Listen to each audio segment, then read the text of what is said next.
Linda Peterson, the white manager of Suds and Bubbles laundromat, couldn't stand what she was seeing.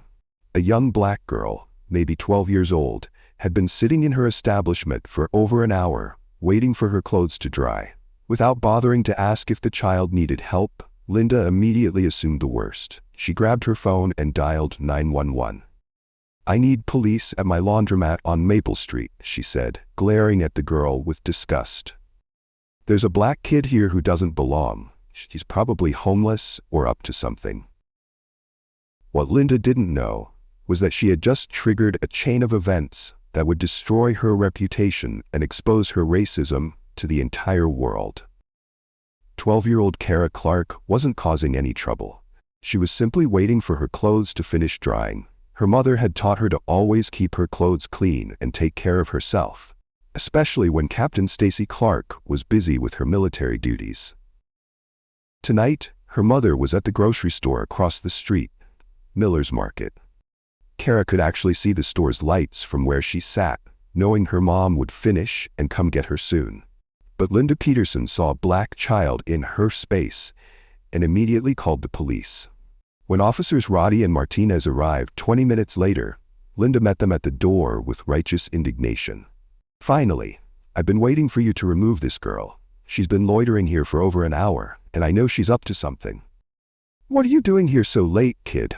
Officer Roddy demanded, her tone immediately hostile. "Where are your parents?" Kara looked up with tired but respectful eyes, clutching a worn military dog tag around her neck. "My mom is Captain Stacy Clark. She's at the grocery store across the street in Mearns." Both officers burst into cruel laughter. Officer Martinez shook his head dismissively. "Captain? Right, kid. Your mom's probably a cashier, not a captain of anything. Stop lying to make yourself sound important." Linda Peterson crossed her arms with satisfaction. "See? I told you these people always have some ridiculous story. They think they can fool anyone. But in just 15 minutes, these racist assumptions would be obliterated when Captain Stacy Clark finished shopping and walked across the street to collect her daughter." If you want to see how justice was served, make sure to subscribe and tell us in the comments where you're watching from. What had led to this moment was a perfect storm of racism, assumptions, and the failure of adults to see a child who simply needed basic human decency. Linda Peterson managed the laundromat like it was her personal kingdom, and she had made it clear through years of subtle and not so subtle discrimination that she believed certain people didn't belong in her establishment. When she saw Kara sitting quietly with her laundry, Linda didn't see a responsible child taking care of herself. She saw a black child and immediately assumed criminal intent, danger, or some kind of scam. Her 911 call was filled with the coded racist language that had been weaponized against black children for generations. Suspicious behavior. Doesn't belong. Up to something. Every phrase designed to paint an innocent child as a threat requiring police intervention. Officers Roddy and Martinez responded with their own racist assumptions. They saw a young black girl claiming her mother was a military officer and immediately concluded she was lying to gain sympathy or avoid consequences for some imagined wrongdoing. "Listen here, little girl," Officer Roddy said with condescending fake authority. "We've heard every story in the book. Kids like you always claim their parents are doctors, lawyers, police officers, or military heroes. Your mom works at that grocery store as a cashier." Officer Martinez nodded with cruel agreement. "These kids watch too much TV. They think if they make up important-sounding jobs for their parents, we'll treat them better." Linda Peterson stood behind them, arms crossed, feeling vindicated in her racism. "I knew something was off about her the moment she walked in. They always think they can use our facilities like they own the place." But Kara Clark had been raised by women who had fought racism their entire lives. Her grandmother Rose had faced segregation and Jim Crow laws with dignity and determination. Her mother had broken barriers in military service, proving herself repeatedly to colleagues who questioned whether a black woman belonged in uniform. Kara possessed that same inner strength, that same refusal to be diminished by people who couldn't see past her skin color to recognize her worth. "My mother is Captain Stacy Clark of the Army Reserve," Kara repeated with quiet conviction, even as the adults around her laughed. The three racist adults exchanged glances and laughed again. Kids really committed to this fantasy, Martinez said mockingly. What none of these adults realized was that across the street at Miller's Market, Captain Stacy Clark was finishing her shopping, completely unaware that her daughter was being terrorized by racist adults who couldn't imagine that a black woman could serve her country with honor. Stacy had gone to pick up supplies for her mother Rose, who was recovering from a stroke at home. As a military reserve officer, she balanced her service duties with caring for her family, and tonight was supposed to be a simple errand: get groceries, pick up Kara from the laundromat, and head home. As she walked out of the store with her shopping bags, Stacy noticed unusual activity in the parking lot. Police cars were parked outside the laundromat where she'd told Kara to wait for her. Her maternal instincts kicked in immediately, and she began walking quickly across the street, her military training making her hyper-aware of potential threats to her child. What she saw when she approached the laundromat windows made her heart skip. Her 12-year-old daughter was surrounded by 3 adults, 2 police officers, and the racist manager who had clearly called them, and all 3 were treating Kara with obvious contempt and disbelief. Through the window, she could hear Officer Roddy's voice raised in frustration. "Enough with the lies, kid. Your mother is not a military officer. Stop wasting our time with these ridiculous stories." That's when Captain Stacy Clark pushed through the laundromat doors with the commanding presence of someone accustomed to taking control of dangerous situations. She was wearing a simple polo shirt and khakis that gave no indication of her military background. But the way she moved, the immediate change in atmosphere when she entered the room, the protective fury in her eyes as she assessed the threat to her daughter, everything about her radiated the confidence of someone trained in combat and leadership. "Is there a problem here?" Captain Clark asked, her voice controlled, but carrying an edge that made everyone in the room understand they were dealing with someone not to be underestimated. Linda Peterson was the first to speak, her racism on full display. "Your daughter has been loitering in my establishment, and when we asked her about her parents, she started making up stories about you being some kind of military officer. We're just trying to get to the bottom of her lies." Officer Roddy nodded smugly. "The kid claims you're a captain in the military. We were just explaining to her that lying won't help her situation." Captain Clark's expression grew dangerously calm. "My daughter told you I was a military officer, and you didn't believe her because..." The silence that followed was deafening. None of them wanted to say out loud what they were all thinking, that they couldn't believe a black woman could hold such a position. "Well," Officer Martinez stammered, "she's just a kid, and kids make up stories all the time." "Kids like her, you mean?" Captain Clark's voice cut through their excuses like a blade. "Black kids? Is that what you're really saying?" Captain Clark reached into her purse and pulled out her military ID, her reserve officer credentials, and her deployment orders from her last overseas assignment. She placed them on the counter where all 3 racist adults could see the official seals, the captain's rank insignia, and the commendations that proved 15 years of distinguished service. "I am Captain Stacy Clark, United States Army Reserve Special Operations Command," she said with the authority of someone who had earned every word of that title. "I have served 3 combat deployments, led training operations across 4 continents, and have been decorated for valor in actions that I'm not at liberty to discuss." The blood drained from Linda Peterson's face as she realized the magnitude of her mistake. Officer Roddy's smug confidence evaporated as she stared at credentials that proved everything Kara had said was true. "My daughter," Captain Clark continued, her arm protectively around Kara's shoulders, "told you the absolute truth. Instead of offering help to a military family, you responded with racist assumptions about what people who look like us are capable of achieving." She turned to Linda Peterson with barely controlled fury. "You saw my child and immediately assumed she didn't belong here, that she was up to no good, that she was lying about her family. You weaponized law enforcement against a 12-year-old girl because your racism wouldn't let you believe that a black woman could serve this country with honor."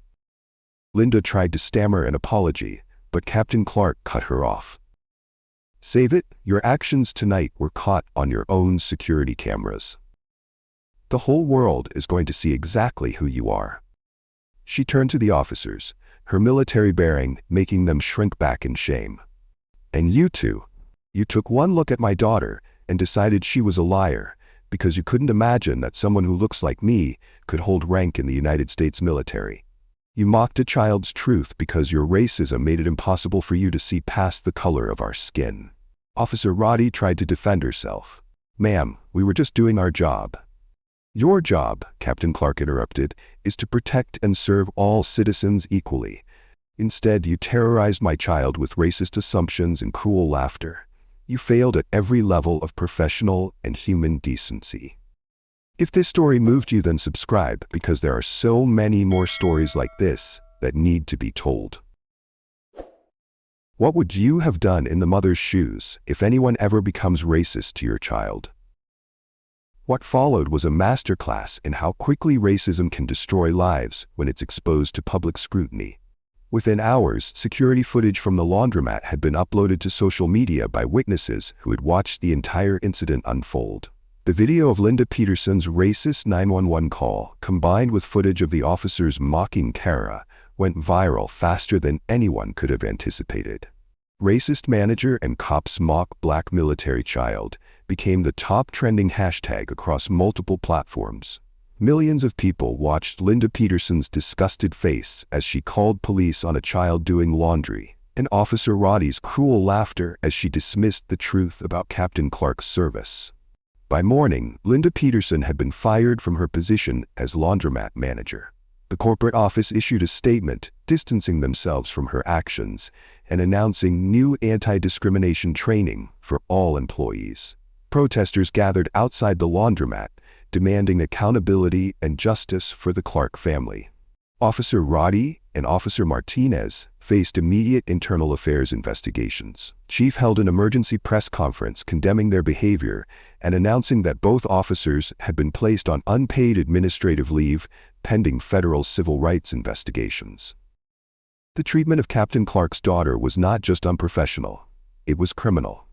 The chief said, his voice heavy with shame. These officers violated their oath to protect and serve, and they will face the full consequences of their actions. The story exploded across national news networks. Captain Clark found herself fielding interview requests from major outlets wanting to hear about the racism that black military families face even while serving their country. The irony was lost on no one. While Stacy was working a civilian job to support her family, racist adults were refusing to believe she had also served her country in uniform. Local civil rights organizations organized rallies supporting the Clark family and demanding justice for the racism Kara had endured. The local NAACP chapter issued a statement calling the incident a textbook example of how black children are criminalized and their families are dehumanized by white supremacist assumptions. Community members who had witnessed Linda Peterson's years of subtle discrimination against black customers came forward with their own stories, painting a picture of systematic racist behavior that had finally been caught on camera. The consequences for Linda Peterson were swift and severe. Not only was she fired, but the viral nature of her racism made her unemployable in the service industry. Local businesses refused to hire someone whose face had become synonymous with calling police on innocent black children. She was forced to leave town entirely, her reputation destroyed by her own racist actions. Officer Roddy's fall was even more spectacular. The investigation revealed a pattern of harsher treatment toward black suspects and dismissive attitudes toward black victims throughout her 15-year career. Her police certification was permanently revoked, and she faced federal charges for violating Kara's civil rights under color of law. Her own family was devastated by the revelation of her racism. Her ex-husband filed for full custody of their daughter, citing the viral videos as evidence of her unfitness as a parent. "I won't have my child raised by someone who terrorizes other children because of their race," he said in court documents. Officer Martinez, though less prominently featured in the videos, also lost his job and faced charges for his participation in the discriminatory treatment of Kara. But the most powerful consequence was the community response. Thousands of people rallied around the Clark family, donating money for Rose's medical care, Kara's education, and legal fees for the civil rights lawsuit that followed. Local veterans organizations honored Captain Clark's service while condemning the racism she and her family had faced. The story became a catalyst for police reform in their city and beyond. The incident was used in training programs across the country as an example of how implicit bias and racism can lead officers to terrorize the very families they're sworn to protect. As Kara celebrated turning 13, surrounded by community supporters, civil rights leaders, and fellow military families, the true power of her story became clear. She had faced down adult racism with the dignity and strength her grandmother and mother had instilled in her. She had refused to let their cruel assumptions break her spirit or make her doubt her family's worth. Captain Stacy Clark stood beside her daughter with pride that went beyond personal achievement. Kara showed the world what it means to stand in your truth, even when people try to tear you down because of your race, she said. She faced racism with grace that adults twice her age couldn't manage. Rose, recovering but determined to witness her granddaughter's moment of triumph, spoke from her wheelchair with the authority of someone who had fought these battles for decades. This child represents the best of what our family has always been: strong, dignified, and unbreakable in the face of hate. The laundromat where Kara had been terrorized was eventually sold to a Black-owned business that made it a community space welcoming to all families. A plaque was installed commemorating Kara's courage and the community's rejection of racism. Linda Peterson's racist 911 call became a case study in law enforcement training programs about the weaponization of police against Black children. Her name became synonymous with the kind of racism that civil rights organizations had been fighting for generations. Officer Roddy's career destruction served as a warning to other law enforcement officers that racist behavior toward children would result in complete professional and personal ruin. The video of her mocking a military child became required viewing in police academies as an example of how not to serve the public. As Kara and her mother walked home together that night, they carried with them not just the joy of being together, but the knowledge that they had sparked important conversations about racism, the treatment of Black military families, and the strength required to maintain dignity in the face of hate. "My mom taught me that we serve this country even when it doesn't always serve us back," Kara said as they crossed the street toward home. "But she also taught me that I never have to accept being treated as less than because of my skin color." Captain Stacy Clark had spent years serving a country that often failed to appreciate the sacrifice of its Black military families. Kara had learned at 12 years old that she would have to fight for the basic respect that white children received automatically. But both had also learned that their community included people of all races who were willing to stand up against racism when they saw it. Their story became a powerful reminder that racism still exists, still hurts children, and still needs to be confronted wherever it appears. But it also showed that when good people come together to support those facing discrimination, love and justice can triumph over hate and prejudice. The reunion of Captain Stacy Clark and her daughter, which should have been a simple pickup after shopping, became a symbol of resilience, a testament to the strength of Black military families, and a reminder that heroes face discrimination even while protecting the very people who discriminate against them. If this story opened your eyes to the racism that Black families face every day and inspired you to speak up against prejudice when you witness it, make sure to subscribe for more stories like this. This is the power of truth defeating lies, dignity conquering hate, and the reminder that sometimes the biggest heroes are 12-year-old girls who refuse to let racism steal their pride or diminish their family's honor. Linda Peterson and officers Roddy and Martinez learned that racism has consequences, and that underestimating Black excellence while terrorizing Black children will result in the complete destruction of everything they thought they could get away with.